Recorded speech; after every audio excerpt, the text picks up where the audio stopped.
അടിയന്തരാവസ്ഥ കാലത്ത് ആർഎസ്എസുമായി സിപിഐഎം സഖ്യം ചേർന്നുവെന്ന ആരോപണങ്ങൾക്ക് മറുപടിയായി എം.വി. ഗോവിന്ദൻ.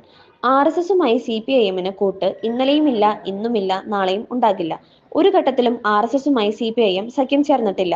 എന്നാൽ കോൺഗ്രസിന് അങ്ങനെ പറയാൻ കഴിയില്ല. വിമോചന സമരത്തിൽ കോൺഗ്രസ് ആർഎസ്എസുമായി സഹകരിച്ചിരുന്നു. ആർഎസ്എസ് വോട്ട് വേണ്ടെന്ന് ഇഎംഎസ് പ്രഖ്യാപിച്ചതാണ്.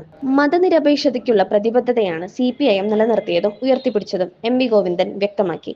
ചരിത്രത്തെ ചരിത്രമായി കാണണം. അടിയന്തരാവസ്ഥയെ അർദ്ധ ഫാസിസം എന്നാണ് വിശേഷിപ്പിച്ചത്. അമിതാധികാര വാഴ്ചയ്ക്കെതിരായ മുദ്രാവാക്യങ്ങളുമായി വലിയ ജനപ്രക്ഷോഭങ്ങൾ ഉയർന്നിരുന്നു.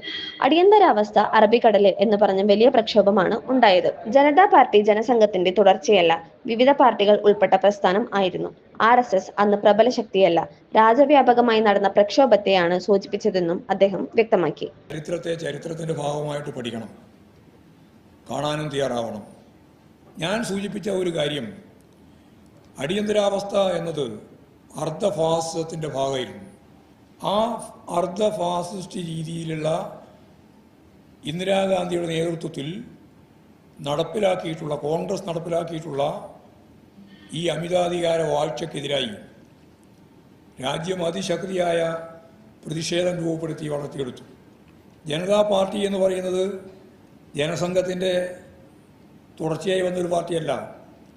വിവിധ പാർട്ടികൾ, സോഷ്യലിസ്റ്റുകാർ, ജനാധിപത്യവാദികൾ, അതുപോലെ തന്നെ ജഗജീവൻ രാമൻ്റെ CFD, സോഷ്യലിസ്റ്റ് പാർട്ടി, സ്വതന്ത്ര പാർട്ടി, ജനസംഘം ഉൾപ്പെടെയുള്ള പാർട്ടികളെല്ലാം ചേർന്ന് ഉണ്ടായ ഒരു പാർട്ടിയാണ് യഥാർത്ഥത്തിൽ ജനതാ പാർട്ടി. വിവിധ വിഭാഗങ്ങൾ.